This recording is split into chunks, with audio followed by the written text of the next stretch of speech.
Olá você, telespectadora. Olá você, telespectador da TV Cultura. A partir de agora você acompanha a edição desta terça-feira de Carnaval do Opinião Litoral. Vai analisar o momento, as notícias com você, o advogado Roberto Mohamed. Mohamed, na semana passada, a Prefeitura de Santos fez uma reunião com a Empresa Metropolitana de Transportes Urbanos, com a empreiteira que toca as obras do VLT e decidiu cobrar uma coisa que a empreiteira tinha cobrado há 6 meses. A empreiteira falou, não, a gente precisa de gente para trabalhar de madrugada, para aumentar o ritmo da obra do VLT. A autorização foi dada para o trabalho de madrugada, tramitou essa lei, né? Foi essa portaria, foi permitido, e a empresa colocou muito pouca gente. Agora, 5 meses depois, a prefeitura é que cobra da empresa, e a empresa diz, não, nós vamos colocar 200 pessoas. Isso por causa do atraso das obras do VLT, que precisam ser entregues esse ano. A gente não pode esquecer que é ano eleitoral. Então, Paulo, aí é que está. É essa coisa da preocupação de deixar as coisas destrambelharem. Quando o Rogério esteve aqui na última vez no programa, e a gente questionou isso, ele disse que era uma obra que ele não podia ter recusado. Está aí a prova de que ele deveria ter recusado. Primeiro, uma linha de VLT que leva do nada a coisa alguma. Não tem demanda. Era muito mais vantajoso. E aí entra aquela coisa de pensar pequeno, né? O que é melhor para Santos? Uma linha de VLT que venha da área continental de São Vicente, do Jardim Rio Branco, atravessando a Ponte dos Barreiros e traga para cá as pessoas que moram em São Vicente e trabalham em Santos? Ou uma linha que leva do nada ao coisa alguma e só causou problemas para uma região de Santos, inclusive a região central? Eu vi claramente isso na segunda-feira, eu estava voltando de São Paulo, você não tem como sair do centro. A São Francisco, você chega de São Paulo, Santos, São Francisco, né? Senador Feijó, tudo parado. Você não consegue sair. Você não tem caminho alternativo. Se você for pela Constituição, ela está interditada. Se você seguir até o cais, você vai ter uma série de problemas. Todo o caminho tem problema. A Bittencourt está interditada, a Rua 7 está interditada. Ainda tem o seguinte, todas as ligações da João Pessoa até o cais estão em péssimas condições, porque é trânsito pesado, mas não precisa muito. Falta manutenção. A Senador Dantas, não dá para andar de carro nela, ela é feita para trator só, porque ela não tem manutenção nenhuma. E não adianta contratar essa empresa que a prefeitura usa para fazer recapeamento, que não sabe fazer bueiro até hoje, não aprenderam, né? Deve ser engenheiro formado em curso online, mais ou menos como aquele cara que faz os projetos da prefeitura, que acha que é o Niemeyer, mas não é. E não sabe fazer tampa de bueiro. Não adianta botar essa empresa, por quê? Porque eles acabam de asfaltar, tem buraco no dia seguinte. O que indica que o problema na prefeitura não tem fiscalização. Então, o problema da obra do VLT, e aí é que entra a questão. A prefeitura aprova aumento do número de pessoas. Para trabalhar de madrugada. Para trabalhar de madrugada. E você não fiscaliza, Paulo? Você espera 6 meses para dizer, escuta, e aí, cadê aquele pessoal? Não, uma semana depois você tinha que estar lá. E aí, quantas pessoas estão trabalhando agora? Ah, você não colocou? Está notificado. Então, é isso que eu falo, que é o grande problema do administrador, quando ele não tem noção de zeladoria. Aí você entende por que pela primeira vez em muitos anos, está tendo existe a certeza de um segundo turno eleitoral. As pessoas podem não ver qualidade nenhuma na outra candidata. Mas eles querem mudança, porque o que está aí está ruim. Então, e você não mexe. Você deixa o cara 8 anos, 9 anos no mesmo cargo. Sem notar que o cara começou a achar que ele é o dono da cadeira e que ele faz o que ele quer, ou melhor, não faz o que tem que ser feito. Aí você dá emprego para vagabundo, você dá emprego para inútil, você dá emprego para quem faz fofoca e intriga o dia inteiro e diz que conhece todo mundo e não conhece ninguém. Então, esse tipo de gente é que faz com que você tenha um bom prefeito, como é o caso do Rogério,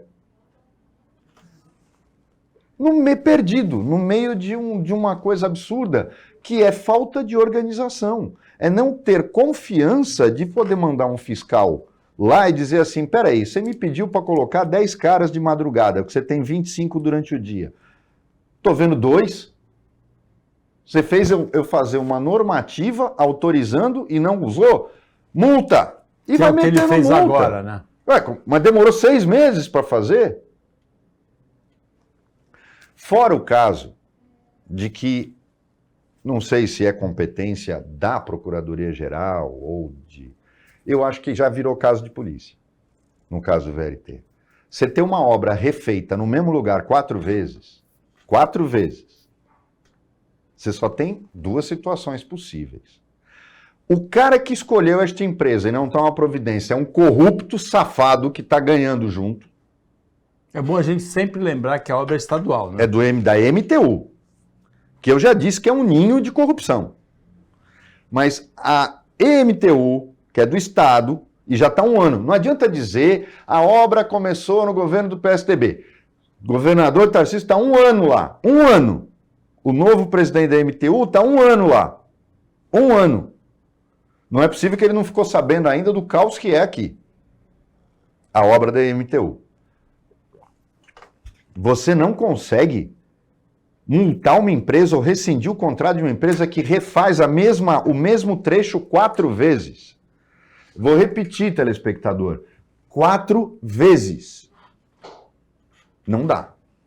Porque o cara que faz você é engenheiro, Paulo. O cara que refaz uma obra 4 vezes tem que ter o contrato rescindido. Não tem o que questionar. Qualquer juiz dá liminar para isso. Ele é incompetente, ele não está cumprindo o que foi determinado.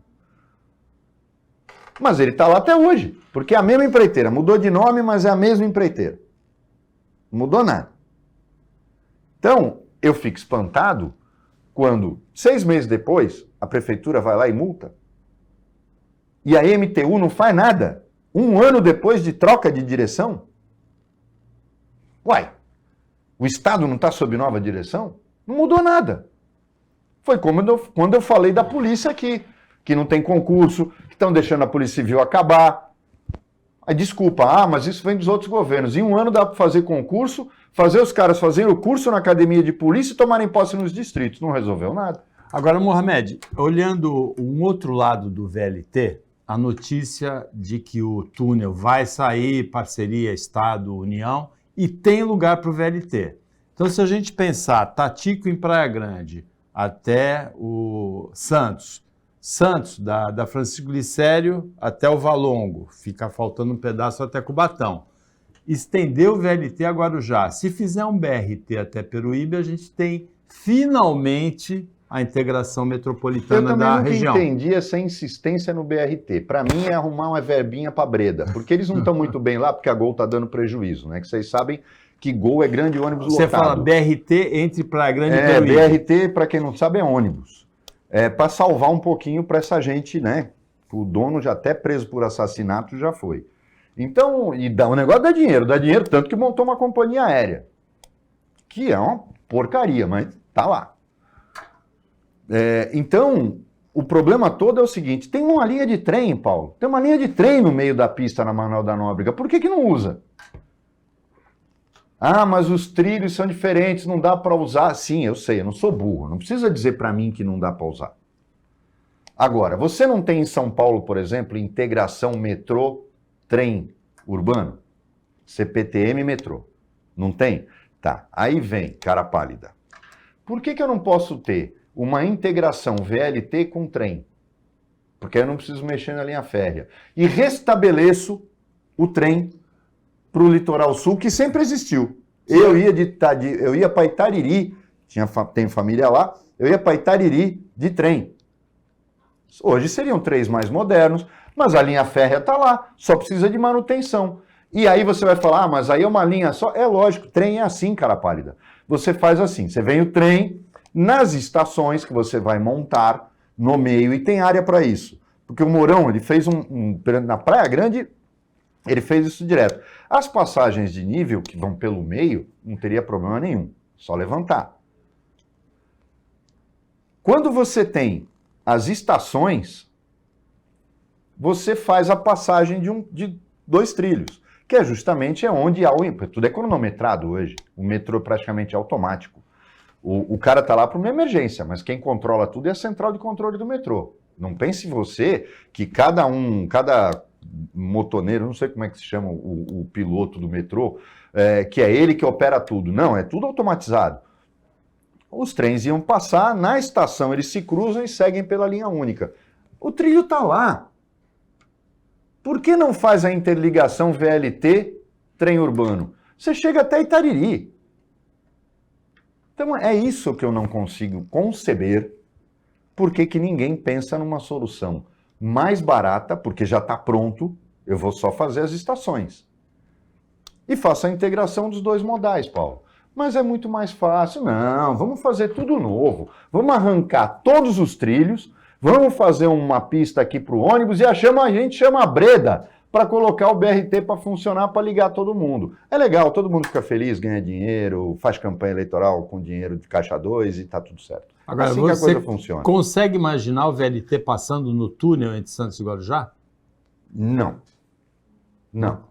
Mas tem no projeto. Tá no projeto para daqui a 30 anos fazer. Não acredito que faça, porque senão já tinha que fazer com ele, inclusive, já no projeto e a MTU trabalhando em cima dele. Por isso que eu não acredito. Acho que estão fazendo. E depois tem outra. Esse modelo para VLT e tal é o modelo da autoridade portuária, não é o da Dersa. E o governador está dizendo para todo mundo que o modelo que vai ser usado é o da Dersa. Quer dizer, o retrocesso é total. Se foi para isso que o Lula chamou o Tarcísio no palanque, eu não sei para que ele chamou. Porque o projeto da Dersa só é bom para ela. E lógico, para quem mama. Esse projeto tinha problemas de desapropriação. Ele é terrível, ele é caro. E ele é caro. É dinheiro público, tem que ter cuidado com o dinheiro público. Por isso que eu falo que eu não sei por que elogiam tanto o atual governador, porque a última preocupação dele são as pessoas e o mais barato. O negócio dele é entregar tudo. Então é simples. No próximo bloco a gente vai até interromper esse bloco um pouquinho mais cedo, porque no próximo bloco a gente vai conversar sobre dengue. Depois, quase 30 anos depois da eclosão dos primeiros casos aqui na Baixada Santista, 96, 97, no Rio de Janeiro já tinha, no norte do país já tinha, o país não aprendeu ainda a lidar com a dengue, né? Agora a vacina está chegando e a dengue está matando. A gente fala sobre isso depois do intervalo.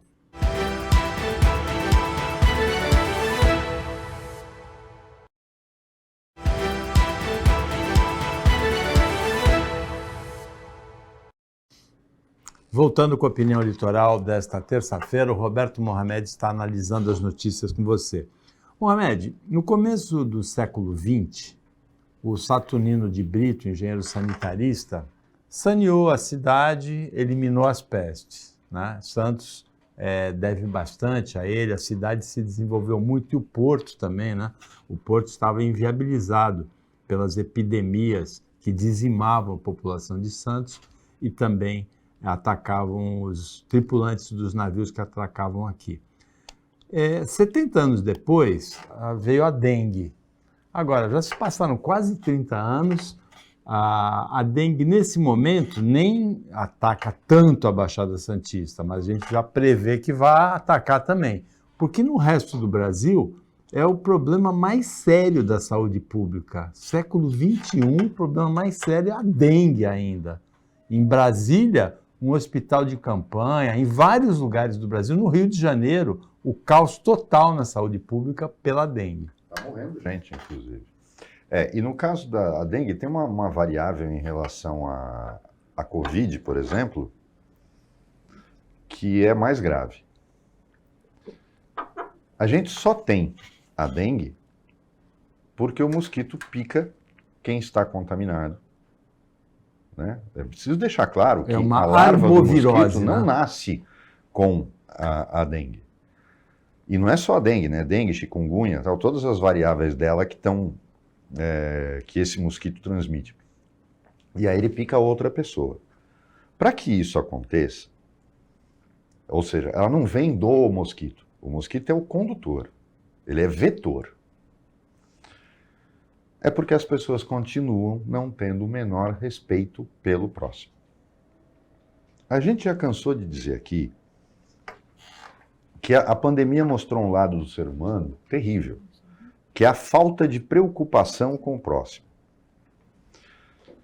Perguntem para qualquer síndico como era ser síndico de um prédio antes da pandemia e depois da pandemia. Virou um inferno ser síndico. Não é à toa que um monte de prédios hoje tem síndico profissional, que não serve para nada, só é bom para o síndico profissional. Para os prédios é péssimo. Porque você dá um empregado, um contratado, o poder de tomar decisão que ele nunca vai tomar porque não vai querer desagradar ninguém. E ninguém é tão efetivo para administrar alguma coisa quanto um morador, aquele que está lá vivendo aquilo. Pode ter um ou outro que faça um desvio de finalidade, mas aí o condomínio age. Por que no Brasil é assim? Você vai em reunião de condomínio, 100 apartamentos, vão 10. Porque o brasileiro não está nem aí para o que o vizinho dele passa, porque o companheiro dele passa de trabalho. Essa é a visão do brasileiro. Paulo, quando você pensa, por exemplo, sindicato não precisava ser mentiroso, que nem estão sendo, obrigando o empregado a dizer que se não quer pagar a contribuição sindical, ele precisa assinar de próprio punho uma carta. Não precisa nada, o Supremo diz que é o contrário. O sindicato, para cobrar, tem que ter autorização do trabalhador. Os caras estão mentindo, estão pressionando as empresas. São mentirosos. Mas, na verdade, eles não deviam ser. Porque o trabalhador devia espontaneamente, que é o espírito da coisa, contribuir para o seu sindicato, porque é o sindicato que vai lutar pelos direitos dele. No Brasil tudo é compulsório, se não for compulsório não funciona. Você vê, a vacina da dengue, que acabou de chegar, está sofrendo o mesmo tipo de preconceito que a vacina do Covid, que comprovadamente reduziu os casos. Comprovadamente foi eficiente. A vacina do Covid, ela é questionada pela eficiência dela contra a contaminação. E realmente, mas sempre ficou claro, ela não tem 100% de evitar a contaminação. O que ela tem uma eficiência muito grande é evitar que a contaminação se torne grave e leve à morte ou à sequela. Exatamente. O problema da vacina é ela reduzia a mortalidade. A pandemia foi vencida pela vacina. Sem dúvida. E tem um detalhe. Porque o problema da pandemia, Paulo, não era necessariamente a doença. Era o colapso do sistema hospitalar. E a dengue vai acabar provocando isso se as pessoas não entenderem que elas têm que olhar o pratinho. Olha, são preocupações, gente, tão pequenas. Você quer ter uma casa com piscina? Você tem que cuidar dela. Se não, fecha. Ou vende. O pratinho do vaso de planta. Tomar cuidado. Por exemplo, eu tenho uma fonte em casa, uma fonte desse tamanho na varanda. Eu ponho cloro.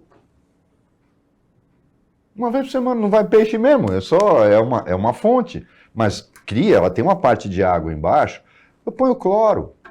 Tomar cuidado são cuidados tão mínimos de respeito às pessoas que moram na casa do lado, no apartamento do lado. Botar um pouco de cloro no ralo, de detergente, de amoníaco, seja lá o que for. São essas coisas que eu não vejo, porque é impressionante, Paulo, a quantidade de larvas de mosquito que surgem se você deixar uma água parada 2, 3 dias. Então, é evidente que é esse o cuidado que tem que ser tomado. E as pessoas não demonstram menor consideração pelo vizinho. Menor consideração pelas outras. Você quer ficar doente, problema seu. Agora, não provoque isso nas pessoas. A gente fala aqui, eu acho engraçado quando as pessoas falam, o americano é um povo muito frio. Se você olhar filmes americanos e seriados americanos, tal, o americano pode estar falando com uma pessoa com carinho, um grande amigo e tal. Você já reparou, Paulo, não tem beijinho no rosto, não tem abraço. Isso é latino, né? Isso é latino. Só que ao mesmo tempo, se tiver um furacão, se tiver um terremoto, se tiver uma enchente, cada um já sabe o seu papel na defesa civil, que é voluntária. Lá tem bombeiro voluntário. Enquanto que no Brasil, a gente beija, a gente abraça, e quando acontece alguma coisa, você quer que se exploda. Mas eu não vou ganhar nada. Fora aqueles que declaradamente ganham em cima da desgraça. Roubam dinheiro de pandemia, roubam dinheiro de enchente, roubam doações, como a gente sabe que tem. Então, o grande problema, eu sempre falei isso, nosso problema não é corrupção, nosso problema não é falta de dinheiro, o problema do Brasil é a hipocrisia. O quanto o brasileiro é hipócrita, principalmente a sua elite. Nos Estados Unidos, uma lei Rouanet seria inconcebível. Por quê? Porque patrocinar arte e cultura é normal para a classe mais alta americana. A gente já falou aqui, as universidades particulares americanas são financiadas com contribuições de seus ex-alunos. Além daqueles que financiam pesquisas. E elas podem ganhar royalties depois disso. É um sistema de autofinanciamento. A gente não tem essa cultura aqui. É a coisa de querer se utilizar, se beneficiar sempre. Eu não faço nada voluntário. É uma coisa inacreditável. Então, quando você tem uma possibilidade de uma vacina, e no caso da vacina da dengue, a situação é muito mais grave quando a pessoa não quer tomar. Como a gente disse, o mosquito pica o infectado e aí pica a pessoa sadia e ela se torna doente. Se esta pessoa estiver vacinada, o mosquito vai picar e não vai pegar nada. E aí ele não transmite.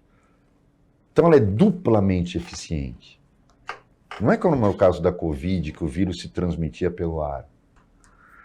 A gente está diante de uma situação em que essa coisa negacionista das vacinas me espanta pela ignorância, por essa volta a um período de escuridão. Isso não é ser de direita. Porque ser de direita não é ser burro. Antônio Hermílio de Moraes era de direita. Ele é burro? Os caras da Fiesp são burros? Não, eles são de direita. Por que se confundiu no Brasil que para ser de direita eu tenho que ser ignorante? Eu tenho que achar que basta um cabo e um soldado para fechar uma Suprema Corte. Eu tenho que achar que vacina causa AIDS ou causa... teve uma médica que disse que os aviões iam começar a cair porque os pilotos tomaram a vacina e iam ter ataque epilético. Gente, onde essa gente vive? Em que mundo eles vivem? Que planeta eles vivem? É inacreditável, Paulo, a falta de sensibilidade das pessoas. Eu não preciso ser ignorante para ser de direita. É importante a gente lembrar que a vacina tem efeito colateral, ela provoca alguns danos? Sim, ela tem efeito colateral, ela provoca alguns danos. Todas as vacinas, a da febre amarela tem décadas e tem efeitos colaterais também, pode provocar uma morte a cada 400 mil aplicações. Só que o benefício, imagina quantas mortes a vacina contra a febre amarela já evitou. Se ela provocou uma morte um dia, né? Se ela prejudicou uma pessoa, quantas ela beneficiou? Essa conta que precisa ser feita. Paulo, né? Quem tem câncer não vai fazer quimioterapia porque a quimioterapia judia tanto quanto a doença? Não, não. Só que eu me livro da doença e me recupero dos efeitos da químio. É a mesma coisa. A vacina tem efeitos colaterais, tem como a quimioterapia tem, como a radioterapia tem, mas se você tiver câncer, não vai deixar de fazer. A menos que seja um fanático religioso achando que Deus vai te curar. Mas você tem que fazer. Eu ouvi um médico falar isso uma vez, e se fala muito isso, né? O câncer é aquela doença em que o remédio é tão ruim quanto a doença. Mas a diferença é que se eu me livrar da doença, os efeitos do remédio podem ser minimizados ou eliminados depois. E a doença não, se eu deixar ela progredir não vai ter mais jeito. Vai ser morte. Vai ser morte na certa. Então eu não consigo entender essa resistência. Ela é fruto de ignorância. E como eu vou repetir, eu não preciso ser ignorante para ser de direita, ou de centro, ou de esquerda. Não pensem em vocês que não tem um monte de ignorante na esquerda também. Mas eu não preciso ser fanático. Eu não preciso... Pô, eu vi uma cena semana passada de uma mulher que foi uma dona de uma loja no Rio de Janeiro, foi agredida Na Bahia, né? Na Bahia, desculpem. Ela é judia e a mulher entrou na loja querendo bater nela, destruindo a loja da mulher porque ela era judia, porque ela era assassina. Como assim assassina de crianças? O que está acontecendo lá? A mulher mora na Bahia. Ela é brasileira. Como é que as pessoas podem ser tão ignorantes? Agora, tem uma coisa, quando você nota que um partido político que é o partido do presidente da República faz uma postagem antissemita, faz uma postagem a favor de um grupo terrorista criticando Israel, todo mundo sabe, Israel adota uma política de colonização, de invasão e de desrespeito à normativa da ONU na Palestina, oprime aquele povo. Todo mundo está cansado de saber disso. Por que o mundo inteiro não se une e obriga Israel a fazer o que tem que ser feito? Agora, justificar um grupo terrorista que sequestra, mata inocentes, olha, a gente já está perdendo. Eu acho que a gente está perdendo a humanidade, Paulo. Isso é o que mais me espanta. A gente está perdendo a humanidade. A campanha antissemita, ela provoca agressões desse tipo, como aconteceu na Bahia. A mulher judia que tinha uma loja não tem responsabilidade nenhuma em relação ao que acontece na faixa de Gaza, mas é punida por isso, né? Pelo discurso do ódio, pelo discurso antissemita que já levou a humanidade a uma das maiores tragédias, a um dos maiores crimes da história, que é o que aconteceu na Alemanha nazista. Assim como o discurso contra o jornalista, contra o jornalismo, também leva a agressões contra jornalistas que a grande maioria trabalha muito bem.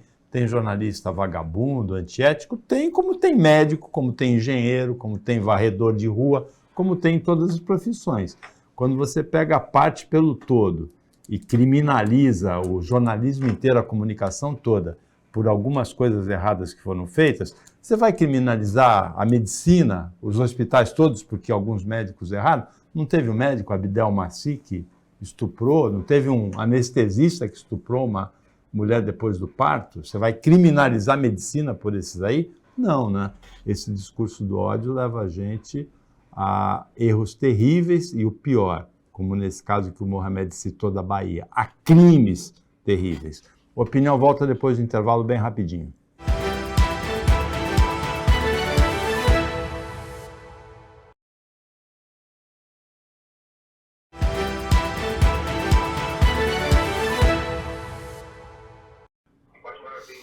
Voltando com a opinião litoral desta terça-feira de carnaval, agora é o último bloco, o Roberto Mohamed está analisando as notícias, as situações com você. É terça-feira de carnaval, Mohamed, mas o Carnaval de Santos, desde 2016, ele é realizado, o Carnaval das Escolas de Samba, uma semana antes, né? Em 2016, a cidade foi homenageada pela Grande Rio, no Sambódromo, no desfile do Rio de Janeiro, e o Santos antecipou uma semana no Carnaval. Os sambistas daqui gostaram da ideia, porque as escolas podem trazer destaques de São Paulo, do Rio, da Bahia, e também eles podem desfilar em Santos, e depois irem para São Paulo, para o Rio, para a Bahia, e o Carnaval de Santos ganhou um novo impulso depois disso. Eu não fui no Sambódromo nesse ano, mas todas as pessoas que foram elogiaram muito a qualidade dos desfiles de Santos. Paulo, eu pelo menos ouvi das pessoas, eu não fui. Esse ano eu não fui. Eu estava em São Paulo e elogiaram a organização, que estava muito bem organizado. Mas eu não entendi o resultado final. Santos tem ótimas escolas, lamentei a descida da Brasil. O Brasil já foi uma das grandes escolas e acho difícil que retorne. Mas sempre teve abnegados, né? A Brasil sempre foi uma escola que não tem quadra e tal, mas faz parte da história da cidade. Eu sou do tempo que meu pai levava eu e meu irmão pequenos para assistir desfiles, quando ainda era na praia com corda, as pessoas não tinham arquibancada, nada disso.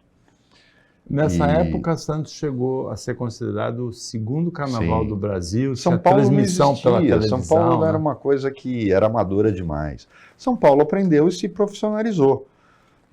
Eu acho que a ideia que foi criticada no início até foi uma boa. Eu só não entendi foi uma coisa, fizeram um critério novo de julgamento agora, criando um quarto jurado para cada quesito. Primeiro que eu não entendi a razão de fazer isso, para descartar a nota no final, ou descartar a pior nota e só valerem 3, porque bastava afastar um pouco mais os pontos de avaliação, né? Mas em Santos é sempre assim, né? Em vez de fazer a coisa racional, nós vamos arrumar mais uma boquinha, né? E aí coloca o quarto jurado, é mais vaguinha para beneficiar algum amigo e tal. Aí, essa nota, só 3 contravam para julgamento, a quarta é descartada. Há um bom tempo atrás, a Fórmula 1 fazia isso também. Só que o pior resultado era descartado. É descarte. Descarte significa jogar no lixo. Eu não posso usar para mais nada aquela nota. Ela foi descartada. Aí eu não entendi, porque a gente já teve anos em que tivemos 2 campeões, não tivemos? Empate entre 2 escolas. Se não me engano, União e X9, e se depois um outro momento, eu não lembro, o X9 e Padre Paulo, uma coisa que é muito tempo, mas nós já tivemos. E é uma coisa que faz com que ninguém brigue. Até no Rio de Janeiro já ouvi isso. Aí criaram um sistema de desempate. Pegaram aquela nota descartada, ou seja, aquela que estava lá no lixo, puxaram ela de volta no quesito de desempate para que ela valesse. Eu achei chato isso, né? Porque... E é a escola de preferência dos caras que mandam, né? Então é feio. Eu achei feio. Não precisava usar esse artifício. Era mais bonito ter dividido o prêmio para as 2 escolas que mereceram terminar empatadas, porque estavam muito bonitas, fizeram um trabalho muito legal, eu vi depois os vídeos. Eu não consigo entender por que às vezes as pessoas fazem questão de criar problema. Fazem questão de criar o pelo no ovo, que é para depois todo mundo ficar discutindo. Falando em pelo no ovo, Paulo, eu queria agora fazer uma pergunta para você. Você é um entrevistador, mas você é o apresentador do programa, e é uma posição meio cômoda algumas vezes. Durante o ano passado, nós falamos aqui no programa todo, eu disse que muita coisa cheirava muito mal no Santos Futebol Clube, na administração do Rueda. O Carille já foi técnico do Santos na gestão do Rueda. O Rueda gastou com contratações de cabeças de bagre 3 vezes o que o Marcelo Teixeira gastou para montar este time, com o técnico que também já esteve naquele time. Tem alguma coisa errada. Nós dizíamos no ano passado que tinha alguma coisa errada. Para mim é caso de polícia. É legal, ainda bem que o Santos está se levantando. Eu amo o Santos desde criança. Tenho orgulho de ter sido conselheiro do Santos. Voltei a ser sócio porque fui objeto de uma vingança política e no judiciário foi restabelecido o meu direito. Mas tem alguma coisa cheirando muito mal nisso tudo.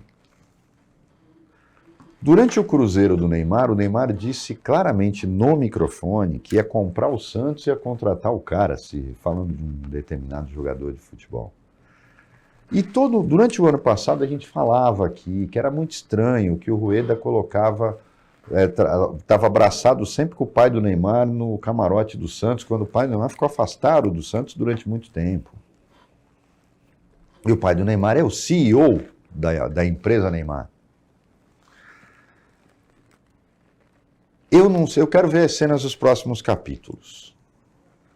Porque é acompanhar se vai acontecer a mudança estatutária, a mudança na alteração, a mudança na possibilidade de SAF, porque do jeito que aprovaram ninguém vai comprar, porque você não vai investir dinheiro num clube se você não tiver 51% das cotas, ou seja, se você não tiver o controle disso. Ainda mais deixar isso na mão de um conselho. Mas se houver essa mudança logo, a gente já imagina o que vai acontecer. E aí se confirmou o que a gente falava o ano passado, que o rebaixamento do Santos não foi por acaso. E eu acho que isso é uma coisa para provocar muita revolta, porque é muita falta de amor a um símbolo da cidade que é o Santos. O que a gente pôde ver durante os 3 anos da gestão do Andrés Rueda é uma falta de planejamento absoluta, uma incompetência absoluta, um presidente que dizia que não gostava de futebol, que não entendia de futebol, mas que também não escutou ninguém. Então, ele contratou sucessivamente vários diretores de futebol e vários treinadores, chegou a 10, 11 treinadores em 3 anos, 7, 8 diretores de futebol, um absurdo. O futebol atual, ele é um negócio, e é um negócio milionário, bilionário. Ele exige competência, ele exige planejamento, e a gestão do Rueda foi o contrário disso tudo. Tem um episódio aí no meio que é bem controverso, que, sem entrar nessa seara se houve um planejamento ou não para o Santos ser rebaixado, ser desvalorizado, ser mais fácil de ser comprado. Sem entrar nessa seara, porque, como você disse, a gente precisa esperar as cenas dos próximos capítulos. Mas tem um episódio aí que é o seguinte: o Edu Dracena tinha jogado no Santos, por sinal uma passagem brilhante pelo Santos, campeão da Libertadores, capitão do time campeão da Libertadores, com gols decisivos. Símbolo de garra, inclusive. De garra. Um atleta, foi um exemplo a passagem dele pelo Santos. Ele saiu do Santos, foi para o Palmeiras, foi para o Corinthians depois, e o Carille, no Corinthians, barrou o Edu Dracena. O Edu Dracena foi para a reserva e acabou saindo do Corinthians. Quando o Edu Dracena é contratado como diretor de futebol do Santos, o Carille é treinador e faz um bom trabalho. O Santos já não foi rebaixado antes pelo trabalho do Carille, que é um técnico trabalhador. Pode questionar o método dele, mas ele organiza o time, ele é um treinador trabalhador. E o Edu Dracena se vingou do Carille. O Carille falou isso em entrevista, quando ele voltou. O Edu Dracena provocou a saída do Carille e prejudicou muito o Santos. O Edu Dracena saiu depois. Então, episódios desse tipo levam à derrocada. Foi uma derrocada. E aí você vê a responsabilidade do presidente, que sendo informado que isso acontece, porque dizer que não sabia, então que diabo de presidente que ele é?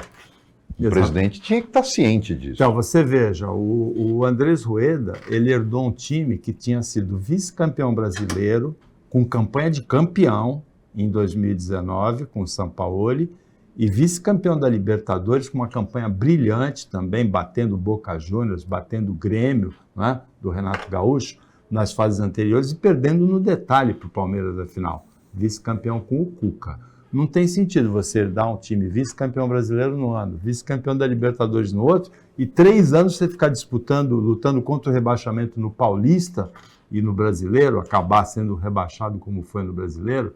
Então, você está saneando dívidas, não tem justificativa para isso. A finalidade do Santos é o futebol. E o pior, não saneou dívida nenhuma, né? Nada, aumentou o endividamento do clube. Então dizer que ele era um bom gestor, mas que não entendia nada de futebol, isso é uma piada, né? Mas é muito triste. E a gente vê acontecendo no Santos o que na verdade acontece de forma geral na administração pública. Porque o clube de futebol tem uma ligação muito próxima com a questão da administração pública. É tudo que não tem dono. E aí, novamente, uma comparação com o primeiro mundo. Quando eu administro o que é meu, posso fazer o que eu quiser.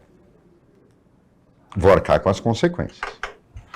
Quando eu administro o que é dos outros, eu tenho que ter 10 vezes mais cuidado. No Brasil, não. Vamos dar um exemplo. Quantas administradoras de consórcio quebraram? Quantas corretoras de investimentos quebraram? Quantos Montepios quebraram, que era aquela primeira... Fundo de Previdência, né? Os primeiros fundos de previdência privada abertos, que eram os Montepios. Tudo aquilo quebrou. Por quê? Não é de ninguém. Não tem dono. Eu estou administrando o que é dos outros, eu não tenho cuidado, eu não respondo por nada. A gente viu o fundo de pensão dos portuários. Foi saqueado por uma quadrilha. E o presidente da quadrilha recebeu um prêmio como empresário do ano, no ano em que ele foi afastado da presidência. E os empregados da Companhia Docas, que hoje recebem o Portos, estão tendo que pagar 20%, tendo desconto do seu benefício para cobrir um buraco que eles não fizeram. Os caras roubaram 400 milhões de reais, que hoje viraram quase 2 bilhões. Agora, aconteceu o quê? Veja, Mohamed, o Brasil, que já teve o melhor futebol do mundo, no momento em que o futebol se tornou um negócio, se profissionalizou muito, se qualificou, o que aconteceu com o Brasil? A gente viu a CBF, nesses últimos, depois da Copa do Mundo, anunciar que ia ter o treinador Carlo Ancelotti, colocar um treinador interino, sem ter contratado Paulo, o treinador. Você já tinha ouvido falar do presidente da CBF antes Não. de ele assumir a presidência? Ninguém. Ninguém. Uma pataquada que a gente vê agora no Corinthians. O Corinthians fez a mesma coisa. O Corinthians acabou de contratar um treinador que não poderia ser treinador do Corinthians pelo regulamento do campeonato que o Corinthians está disputando. Como é que pode tanto amadorismo num negócio que envolve milhões e milhões de reais? De euros, na verdade, né? Mas é o que eu estou falando, porque é de ninguém, o clube é de ninguém. A SAF, na minha opinião, ajuda a moralizar um pouco mais, porque passa a ter dono. E essa história de torcer, você não torce para um piloto de Fórmula 1, o italiano não torce para a Ferrari tem dono, ela é uma empresa. Quando eu torço para um piloto de Fórmula 1, quem vai ganhar dinheiro é ele. Quando eu torço para um jogador de tênis, quem vai ganhar dinheiro é ele. Mas eu torço porque eu escolho um lado quando eu estou vendo algum jogo. Alguma que é mais disputa. profissionalismo do que a NBA nos Estados Unidos, a Liga do Futebol Americano. Exato. Paulo, desculpa, a gente torce até na guerra. Normalmente a gente torce para o mais fraco, isso é na natureza humana. Mas se a gente torce até na guerra, como que a gente não vai torcer no esporte? Eu acho que essa história de dizerem que a SAF acaba com o espírito, o brasileiro tem mania de achar que o barato sai caro e acreditar nisso. Chegamos ao final da opinião, agradecendo a participação do Roberto Mohamed, analisando as situações com você nessa terça-feira de carnaval, o trabalho da equipe técnica e de jornalismo e agradecendo a você que acompanhou a gente mais essa edição. Até amanhã, final de carnaval, quarta-feira de cinzas, nesse mesmo horário depois do Jornal Litoral e uma ótima terça-feira de carnaval, que sobrou ainda de carnaval, uma ótima terça-feira para você que você merece.